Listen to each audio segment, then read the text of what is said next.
ध्यान योग का ऑनलाइन कोर्स आप हमारे वेबसाइट पर जाकर किसी भी समय ज्वाइन कर सकते हैं। ध्यान योग के साथ स्वर योग, प्राकृतिक चिकित्सा और विश्व दर्शन फिलॉसफी का कोर्स भी आप हमारे वेबसाइट पर जाकर किसी भी समय ज्वाइन कर सकते हैं। वेबसाइट है manishdevdhyanयोग.com। और अधिक जानकारी प्राप्त करने के लिए आप हमारे नंबर 9661802459 9661024459 इस नंबर पर व्हाट्सएप मैसेज कर आप सभी कोर्सेज की जानकारी प्राप्त कर सकते हैं, या वेबसाइट विजिट करके भी आप सारे कोर्सेज की जानकारी प्राप्त कर सकते हैं और किसी भी समय ज्वाइन कर सकते हैं। ओम तत्सत।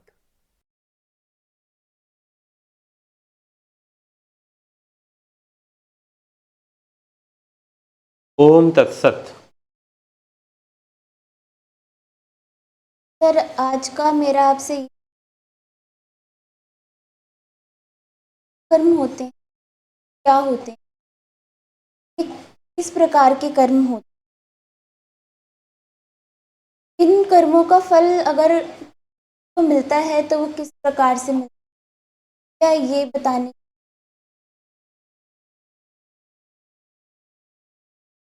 ठीक है, यह जो कर्म है, निषिद्ध कर्म क्या होता है? देखो, निषिद्ध शब्द का अर्थ ही है जिसको ना करने के लिए कहा जाए, निषिद्ध माना जाए। तो वैसे जब हम मीमांसा, पूर्व मीमांसा शास्त्र के अनुसार अगर हम इस विषय को देखें, समझें, तो निषिद्ध कर्म जो है 5 कर्मकांड सिद्धांत में 5 कर्म बताए गए हैं, और वो 5 कर्म है नित्य, निमित्त, काम्य, निषिद्ध और प्रायश्चित। ये 5 कर्म बताए गए हैं। तो नित्य कर्म जो हम रोज करते हैं, हम प्रतिदिन करते ही करते हैं उसको, प्रतिदिन या हम करते हैं, जैसे श्वास ले रहे हैं, छोड़ रहे हैं, तो वो भी एक तरह का नित्य कर्म ही है। खाना पीना, शौच आदि क्रियाएं करना, ये सब नित्य कर्म के अंतर्गत हम कह सकते हैं इसको। लेकिन मीमांसा नित्य कर्म इनको नहीं मानती है। मीमांसा तो कर्म के, मीमांसा के अनुसार, पूर्व मीमांसा शास्त्र के अनुसार कर्म का मतलब ही है जो मनुष्य सचेत होकर करता है। ठीक है, जो प्रकृति के दबाव में कर रहा है उसे कर्म की श्रेणी में रखा ही नहीं गया है मीमांसा शास्त्र के अनुसार। सांख्य के अनुसार तो आप श्वास भी ले रहे हो तो कर्म है। सांख्य शास्त्र के अनुसार श्वास भी ले, या श्रीमद् भगवत गीता के अनुसार भी आप श्वास भी ले रहे हो तो कर्म है। आपकी पलकें भी आप खोल रहे हो, बंद कर रहे हो, तो वहां भी कर्म हो रहा है। सत्य यही कि वहां भी कर्म हो रहा है। लेकिन कर्मकांड सिद्धांत में, पूर्व मीमांसा शास्त्र में, सिर्फ उन्हीं कर्मों को कर्म माना गया है जो हम कॉन्शियसली करते हैं। जैसे कि शौच जाना कर्म नहीं है, खाना खाना कर्म नहीं है, लेकिन स्नान करना, नहाना, ये कर्म है। क्योंकि वह हम प्रकृति के दबाव में नहीं, बल्कि अपने आप को स्वच्छ रखने के लिए कॉन्शियस डिसीजन ले रहे हैं हम कि हमको नहाना है। जानवर स्नान नहीं करते हैं, बहुत गर्मी लगता है तो नदी नाले में कहीं जाते हैं, लेकिन वैसे वो स्नान नहीं करते रोज। लेकिन मनुष्य अगर रोज स्नान कर रहा है, ध्यान कर रहा है, संध्या कर रहा है, तो ये उसका एक कॉन्शियस डिसीजन है। तो इनको कर्म की श्रेणी में रखा गया है, ये कर्म है।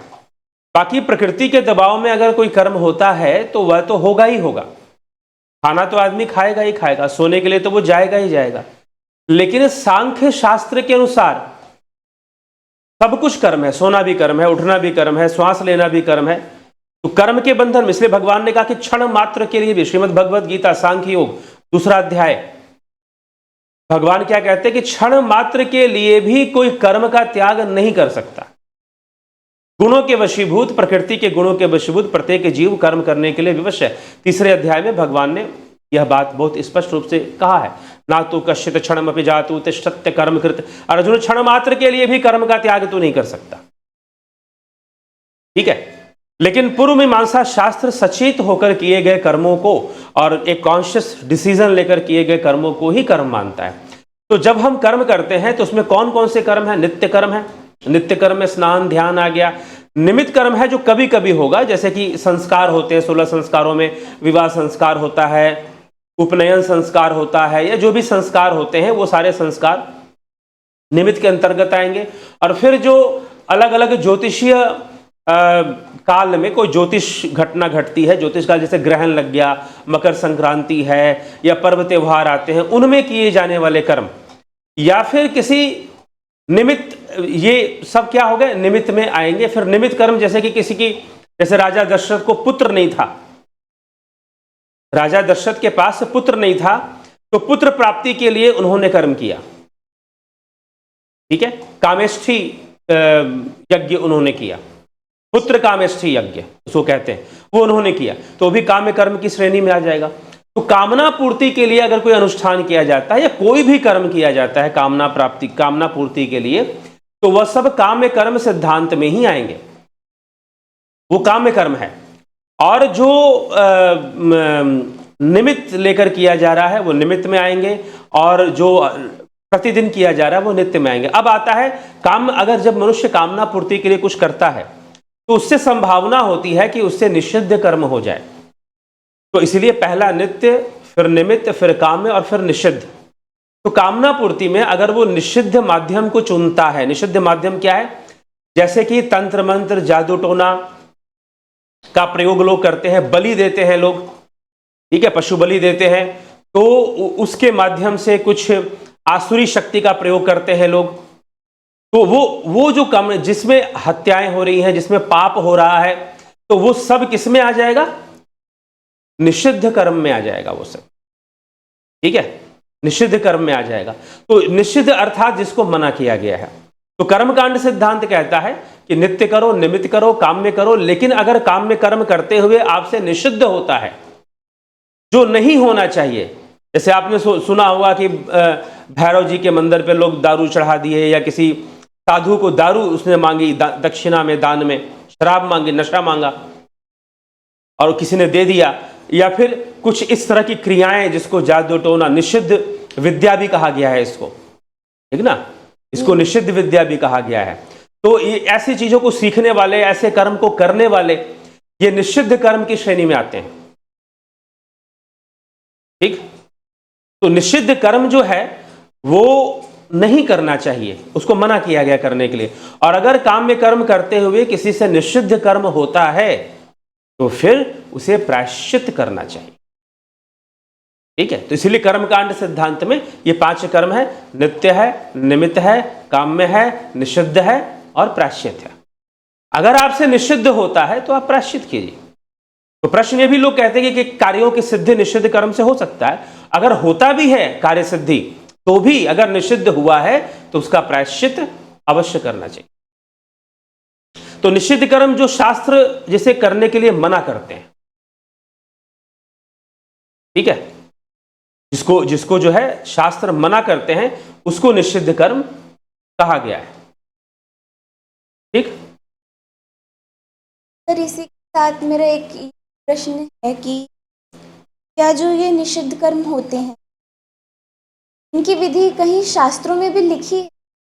शास्त्र जैसे आपने अभी बताया कि शास्त्रों में मना है, लेकिन उसमें इसको एक्सप्लेन भी किया गया है कि प्रकार से और विधि क्या होती। शास्त्रों में निषिद्ध कर्म के नहीं, निषिद्ध कर्म की विधि नहीं, शास्त्र तो मना करते हैं ना कि आपको ये निषिद्ध कर्म नहीं करने।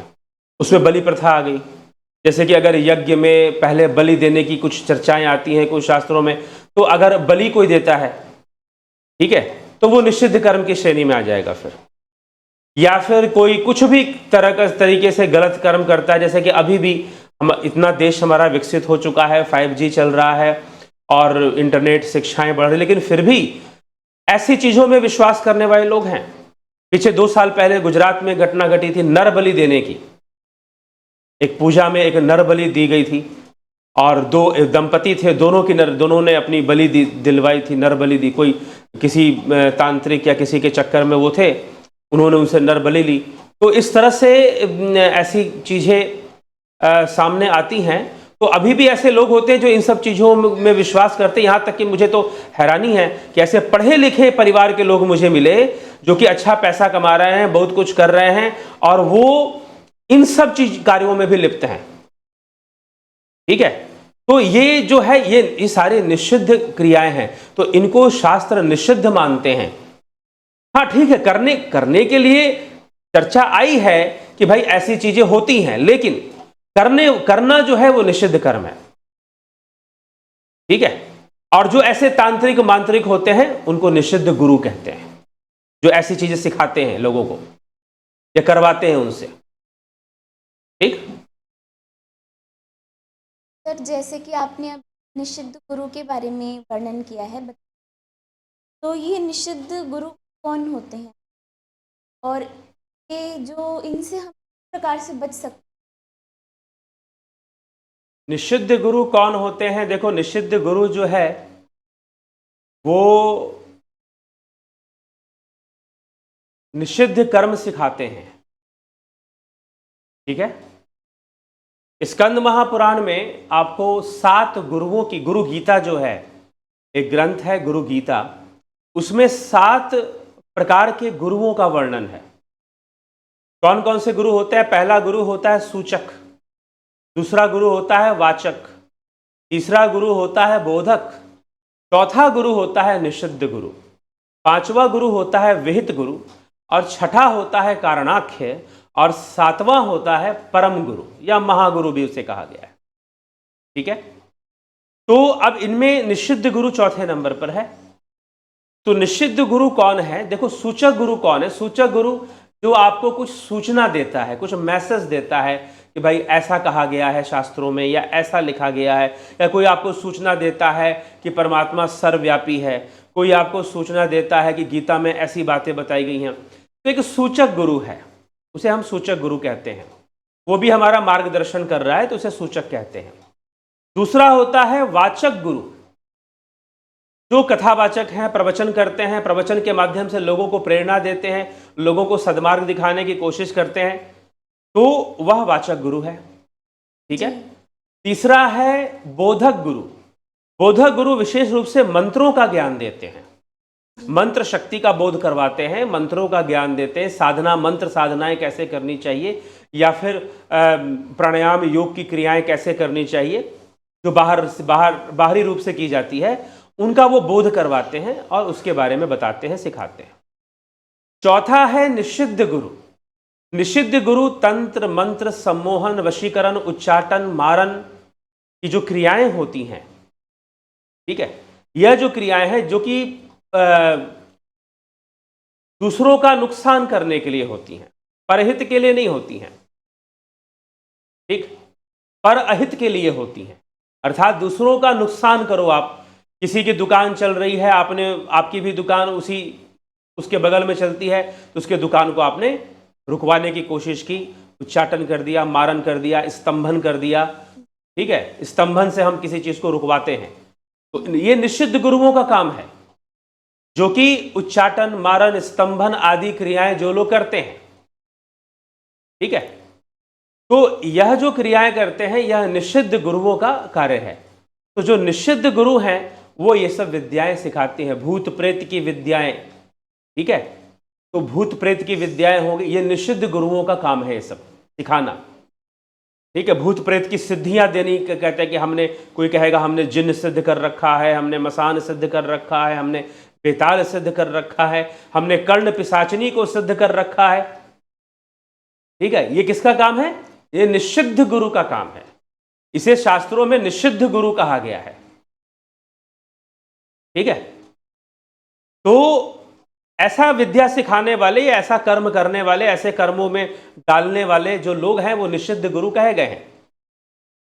तो आज भी हमारे देश में बहुत सारे ऐसे बहुत बड़े बड़े हम कह सकते हैं आश्रम हैं या गुरु लोग हैं जो कि मात्र इन्हीं विद्याओं के आधार पर चल रहे हैं।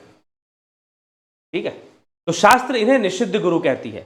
फिर पांचवा है विहित गुरु। विहित का मतलब है जो आपको संसार से अलग करता, कहता है कि भाई देखो, तुम संसार में रहोगे तो मोह माया में फंसे रहोगे, तुम जंगल चले जाओ, तुम वन में चले जाओ, तुम पर्वत पे चले जाओ, कठोर तपस्या करो, ठीक है, वहां जाकर तुम रहो और वहां जाकर तुम जो है अपना रहो और तुम माया से दूर रहो। तो जो ऐसी ऐसी बातें कहता है, हर चीज से हमें दूर भगाता है, अलग करता है, उसे विहित गुरु कहते हैं। अब है कारणाख्य गुरु। तो विहित गुरु, देखो विहित गुरु को और थोड़ा समझते हैं कि विहित गुरु हमें वैराग्य की ओर जाने के लिए कहते हैं। लेकिन वैराग्य भी दो प्रकार के हैं, एक है वशीकार वैराग्य और एक है परम वैराग्य, परा वैराग्य। महर्षि पतंजलि ने योग सूत्र में, पतंजलि योग सूत्र में दो प्रकार के वैराग्य की चर्चा की है। एक है वशीकार वैराग्य और एक है परम वैराग्य। ठीक है, तो परम वैराग्य जो है और वशीकार वैराग्य में अंतर क्या? वशीकार वैराग्य जो बाहरी परिस्थितियों के वश में वैराग्य होता है। मान लो एक, जैसे कि कहा जाता है कि नारी मुई घर संपत्ति नासी, मून मुंडाए भय सन्यासी। नारी मुई घर संपत्ति नासी, अर्थात पत्नी मर गई, घर संपत्ति नष्ट हो गया, तो मून मुंडाकर सन्यासी हो गए। मतलब कि अगर पत्नी ना मरती, पत्नी होती और घर संपत्ति भी अच्छे से रहता तो आप सन्यासी नहीं होते। तो विशेष परिस्थितियों के वशीभूत आपने वैराग्य ले लिया, जो कि वास्तव में सच्चा वैराग्य नहीं है। ठीक है, तो वो सच्चा वैराग्य नहीं है। वो तो भाई चलो अब जिसके पास धन नहीं है तो वो भीख ही मांगेगा, वो घर से कहाँ क्या करेगा वो। ठीक है, तो जो बिल्कुल ऐसी स्थिति में जा चुका है, परिस्थितियों के कारण वैराग्य है। घर में किसी की मृत्यु हो गई तो मन में थोड़ा वैराग्य आ गया, सब कुछ तो खत्म हो रहा है, सब लोग तो मर रहे हैं, तो मन में वैराग्य आ गया। तो इन सब चीजों से जो वैराग्य आता है वह वैराग्य क्या है? वशीकार वैराग्य है। और एक है परा वैराग्य, परम वैराग्य। परम वैराग्य ऐसे नहीं आता है। परम वैराग्य ज्ञान से आता है। जिनको आत्मज्ञान प्राप्त होता है उनको परम वैराग्य प्राप्त होता है, क्योंकि उनके सामने सत्य प्रकट होता है कि संसार क्या है, ब्रह्म क्या है, प्रकृति क्या है, पुरुष क्या है। उनको प्रकृति और पुरुष का विवेक हो जाता है। इसको महर्षि पतंजलि ने कहा है विवेक ख्याति।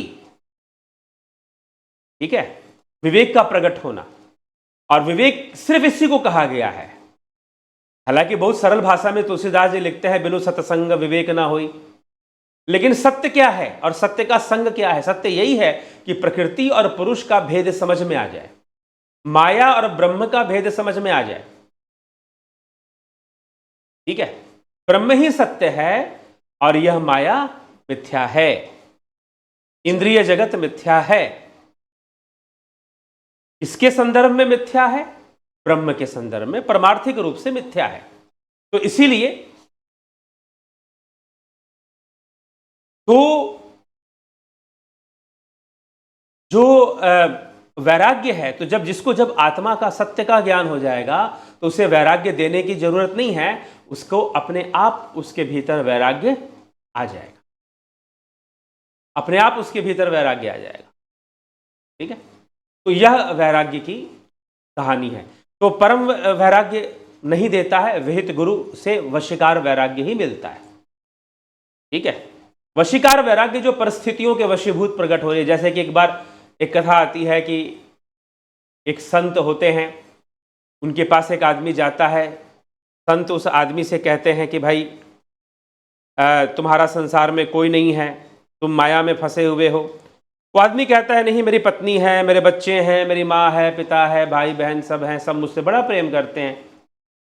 उन्होंने कहा कि नहीं, तुम जानना चाहते हो प्रेम करते हैं कि नहीं करते? तो संत क्या कहते हैं कि ठीक है, तुम मरने की एक्टिंग करना, मैं देखता हूं कौन। तो संत उसके घर पे जाते हैं और घर पे जाकर जो है, जब वो घर पे जाते हैं तो वो जो व्यक्ति है मरने की एक्टिंग करता है, अपनी सांसें रोक लेता है संत की बताई हुई विद्या से, और सांसें रोक लेता है। घर के लोग सोचते हैं कि भाई ये तो इसकी तो मृत्यु हो गई, रोना चिल्लाना शुरू कर देते हैं। और उसी समय संत पहुंच जाते हैं। संत कहते हैं कि देखो, मैं इस व्यक्ति को जीवित कर दूंगा, मेरे पास ऐसी सिद्धि है, शक्ति है, मैं जीवित कर दूंगा, लेकिन शर्त यह है कि तुम में से किसी एक को मेरे साथ चलना पड़ेगा। तो उसकी पत्नी बहुत रो रही थी, तो पत्नी ने कहा कि तुम चल पड़ो, तुम्हारा पति जीवित हो जाएगा। तो पत्नी ने कहा कि नहीं, मैं कहाँ जाऊंगी, मेरे बच्चे भी हैं, इनको छोड़ के कहाँ जाऊंगी। तो कहा कि ठीक है, तुम नहीं जाओगी तो उसकी माता से कहते, आप तो बूढ़ी हो चुकी हैं, आप तो वैसे भी कुछ वर्षों में शरीर त्याग देंगी, तो आप चलिए मेरे साथ, बेटा आपका जिंदा हो जाएगा, आपने तो अपनी जिंदगी जी ली, माँ कहती है नहीं, एक बेटा मर गया तो क्या मेरे और बेटे हैं। तो इस तरह से ऐसे वो व्यक्ति सुन रहा होता है और अंत में कोई तैयार नहीं होता। वो कहता है कि मेरे तो बस आप ही हैं, गुरु ही मेरे साथ है संसार में, बाकी सब तो बस ऐसे ही हैं। तो वो संत के साथ चल पड़ता है, अपने गुरु के साथ चल पड़ता है। लेकिन ठीक है, यह बात भी गलत नहीं है, इस बात को भी समझना चाहिए, लेकिन यह परावैराग्य नहीं है, यह वशीकार वैराग्य है। परावैराग्य तो ज्ञान से होता है। वो तो वैसा होता है जैसे राजा जनक को हुआ, घर गृहस्थी में रहते हुए, धन धान्य में रहते हुए भी कोई मोह नहीं। वो जब ज्ञान प्रकट होता है तभी उस अवस्था को व्यक्ति प्राप्त कर सकता है। तो यह परावैराग्य। तो विहित गुरु जो कि सांसारिक रूप से वैराग्य दिलवाते हैं, एक है कारणाख्य गुरु। कारणाख्य गुरु कर्म का ज्ञान देते हैं, कर्म की शिक्षा दे, जैसे कि मीमांसा, पूर्व मीमांसा शास्त्र में कर्म का ज्ञान दिया गया है और कैसे कर्म करना चाहिए वो सिखाते हैं। तो पूर्व मीमांसा शास्त्र यही सिखाती है कि नित्य निमित्त काम में निषिद्ध प्रायश्चित का रहस्य समझाती है। तो ये कारणाख्य गुरु का गुरु जो है कर्म कैसे करना चाहिए, कर्मवान होना चाहिए, व्यक्ति को कर्मशील होना चाहिए और कर्म से कभी नहीं भागना चाहिए, ये शिक्षा कृष्ण भी अर्जुन को दे रहे हैं, ठीक ना। अब जो है तो ये कर्म की शिक्षा देने वाले, लेकिन कृष्ण कारणाख्य गुरु नहीं है, कृष्ण तो परम गुरु है, ठीक है। तो अब है 7वें नंबर पर परम गुरु। हाँ जी। परम गुरु, तो परम गुरु क्या है? परम गुरु है आपका जो ब्रह्म का ज्ञान दे सकता है, ब्रह्म के इस जो विवेक दे सकता है। जो पुरुष अलग है, प्रकृति अलग है। इस संसार में जो हम भोग भोग रहे हैं वो प्रकृति के वशीभूत भोग रहे हैं, वो आत्मा इन सब से ऊपर है, लेकिन प्रकृति परिवर्तनशील है जी। और जब परिवर्तन आता है तो भोग दूर हो जाते हैं। इसलिए आज नहीं तो कल मनुष्य के सारे भोग नष्ट हो जाएंगे, परिवर्तित हो जाएंगे। तो इसीलिए उसे अपने मन को भोगों में नहीं लगाना चाहिए, उसे अपने मन को आत्मा में लगाना चाहिए जी। लेकिन आत्मा का ज्ञान ना हो, वो मार्ग ना मिले, ध्यान योग का मार्ग ना मिले, तो आत्मज्ञान भी संभव नहीं है, ठीक है। तो इसीलिए आत्मज्ञान की प्राप्ति अगर हमें करनी है तो हमें ध्यान के मार्ग पर भी चलना पड़ेगा, योग के मार्ग पर भी चलना पड़ेगा, तो हमें आत्मज्ञान होगा। तो आत्मज्ञान के मार्ग पर ले जाने वाला, मोक्ष के मार्ग पर ले जाने वाला वह गुरु परम गुरु कहलाता है, महागुरु कहलाता है। वह मार्ग जिसे कृष्ण अर्जुन को दे रहे हैं, वह मार्ग जिसे वशिष्ठ भगवान राम को दे रहे हैं, वह मार्ग जिसे अष्टावक्र ऋषि राजा जनक को दे रहे हैं और राजा जनक सुखदेव मुनि को दे रहे हैं, वह मार्ग जो सुखदेव मुनि राजा परीक्षित को दे रहे हैं, सिर्फ कथा नहीं सुना रहे, मार्ग दे रहे हैं। वह मार्ग जिसे रैदास मीराबाई को प्राप्त हो रहा है, जो मार्ग, वह मार्ग जो रामकृष्ण परमहंस स्वामी विवेकानंद को दे रहे हैं, वह मार्ग जो बुद्ध को प्राप्त हुआ, महावीर को प्राप्त हुआ और बुद्ध ने आगे दिया, महावीर ने भी आगे दिया, वह मार्ग। इसलिए जैन दर्शन कहता है कि संसार का जो अनुभव है वह सापेक्ष है, अपूर्ण है, एकांगी है, सत्य नहीं है। पूर्ण ज्ञान तो मात्र तीर्थंकरों को है, मतलब ज्ञानियों को है, जो उस ज्ञान को प्राप्त कर चुके हैं, उस अवस्था को प्राप्त कर चुके हैं, ठीक है। तो वह मार्ग हमें मिलना चाहिए, वो मार्ग देने वाला। फिर वो आपको जबरदस्ती साधु नहीं बनाता, वो आपको नहीं कहता कि जंगल में चले जाओ, वन में चले जाओ। वो तो आपको ऐसी विद्या देता है कि अपने आप ही इंद्रिय विषयों से अनासक्ति आनी शुरू हो जाती। फिर वो ध्यान के मार्ग पर चलता है, योग की, मुझे अपने आप को आत्मा में लीन करना है, आत्मा में स्थिर करना है। ध्यान का निरंतर अभ्यास, चिंतन करते हुए, मनन करते हुए, चिंतन मनन भी करता है, अभ्यास भी करता है, निधिध्यासन भी करता है, और फिर वो आगे बढ़ता है उस ब्रह्म की ओर और संसार में अपनी संसार को भोगते हुए भी आसक्त नहीं होता। ईशावास्य उपनिषद, उपनिषदों में सबसे पहला उपनिषद, उसका मंत्र क्या कहता है? ईशावास्यमिदं सर्वं यत् किंचित् जगत्यां जगत् तेन तक्तेन भुंजिता, ठीक है। मां कस्य स्विद्धनम की, आप तेन तक्तेन भुंजिता, त्याग पूर्वक तुम संसार के भोगों को भोगो, ठीक है। शरीर मिला है तो खाना खाना है, भोजन करना है, भोग होंगे, लेकिन तुम उनमें आसक्ति मत रखो भोगते हुए भी। ये ईशावास्य उपनिषद का सबसे पहला प्रथम श्लोक है और वो इसी सार को कहती है, और यही ज्ञान परम गुरु देता है। इसलिए उपनिषदों का जो ज्ञान है वो परम विद्या है, वो ब्रह्म विद्या है। ठीक है, तो तुम पूर्णतः अनासक्त अवस्था में आ जाओ और उसमें आकर तुम आगे बढ़ो अपने जीवन में। ठीक है, तो यह बात, ये शिक्षा, तो ये परम गुरु ये सिखाता है। तो एक्चुअली में परम गुरु क्या है? ये जो 7 गुरु हैं, ये 6 गुरुओं का संपूर्ण ज्ञान परम गुरु के अंदर होता है। वो सूचक भी है क्योंकि शास्त्रों की शिक्षा भी दे सकता है, वो वाचक भी है क्योंकि अपनी वाणी से प्रवचन भी दे सकता है, वो बोधक भी है, मंत्र दृष्टा है, मंत्रों की शक्तियों को वो जानता है अच्छे से, वो निषिद्ध शक्तियों को भी अच्छे से जानता है। जो परम गुरु है वो निषिद्ध शक्तियों को भी भली भांति जानता है, मंत्रों की शक्ति को भी जानता है वो। ठीक है, वो वैराग्य को, विहित गुरु का भी ज्ञान वो पूरी तरह से जानता है, कर्म करना भी वो सिखा सकता है, इसलिए वो कारणाख्य भी है। इसलिए सारे गुरुओं की विद्या एक परम गुरु में विद्यमान होती है, इसलिए उसे महागुरु कहा जाता है, उसे परम गुरु कहा जाता है। ठीक है, तो ऐसा गुरु जो हमें संसार के सत्य को प्रकट करके दिखा देता है, वो ना संसार छोड़, क्योंकि संसार छोड़ के कहां जाएगा आदमी? जंगल में जाएगा, जंगल भी संसार में है, वन में जाएगा, वन संसार में ही है, पर्वतों पे जाएगा, वो भी संसार में, कहां जाएगा? गुफा में जाकर बैठेगा, वो भी संसार का ही हिस्सा है। अब कहते हैं कि शुकदेव मुनि को अपने दंड कमंडल से ही आसक्ति हो गई। तो जब एक साधु को अपने दंड कमंडल से ही आसक्ति हो सकती है, तो आसक्ति कहीं भी हो सकती है। राजा जड़ भरत को कहते हैं कि एक शावक से, एक मृग का एक शिशु था, उससे आसक्ति हो गई और उनको फिर मृग की योनि में जाना पड़ा। तो जबकि उन्होंने राजमहल, अपनी रानियां, सब कुछ छोड़ दिया था, वन में चले गए थे, फिर भी आसक्ति हो गई। तो आसक्ति बड़ी सूक्ष्म है, कहीं भी हो सकती है। ठीक है, तो घर बार छोड़ने से एक आसक्ति जाएगी, दूसरी आसक्ति आ जाएगी। अभी आप देख लो, हमारे देश में बड़े बड़े आश्रम हैं, मठाधीश लोग बैठे हुए हैं, उनको अपने मठाधीश के पद से बड़ी आसक्ति हो जाती है। ठीक है, तो उनको उस चीज से आसक्ति हो जाती है। अब वो घर बार तो सब छोड़ दिया, फिर भी आसक्ति हो गई। तो इसीलिए ये बड़ी सूक्ष्म होती है। तो महागुरु, परम गुरु जो ज्ञान देता है, उस ज्ञान से ही संपूर्ण आसक्ति का निवारण संभव है और परा वैराग्य, परम वैराग्य फिर स्थापित होता है हृदय में। ठीक है, तो यह विषय है, इसको हमें समझना है और समझ के चलना है। ठीक, ओम तत्सत। ओम तत्सत।